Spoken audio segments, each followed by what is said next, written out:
এইবার আমার সঙ্গে আপনারা জবাব দেন, এই যে জমিনে বসে আছেন, জমিনটা কার?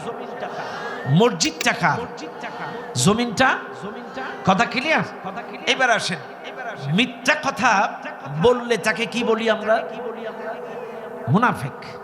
মনে রাখবেন, মুনাফিকের খাসিলাত চারটা। একটা হচ্ছে মিথ্যা কথা বলা, দুই নাম্বার হচ্ছে ওয়াদা খিলাফ করা।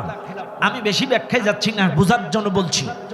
চাইলে মিথ্যা কথা বলা, ওয়াদা খেলাপ করা। এখন আসেন তো, এই মাহফিলে যারা আছেন দেখবেন, যারা 5 ওয়াক্ত দৈনন্দিন নামাজ পড়ে, একজন ব্যক্তি 5 ওয়াক্ত নামাজে মসজিদে গেলে দৈনন্দিন মসজিদে তিনি লোকটা বলেন সূরা ফাতিহার মধ্যে, ইয়্যাকা না'বুদু ওয়া ইয়্যাকা নাস্তাঈন। আমি গোলামি করি, তোমারই সাহায্য চাই, তোমারই গোলামি করি, তোমারই সাহায্য চাই, তোমারই গোলামি করি, তোমার সাহায্য চাই, তোমারই গোলামি করি, তোমার সাহায্য চাই।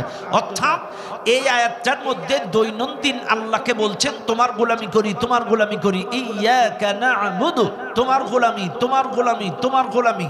আচ্ছা, চাইলে দৈনন্দিন 48 বার আপনি বললেন তোমার গোলামি করি।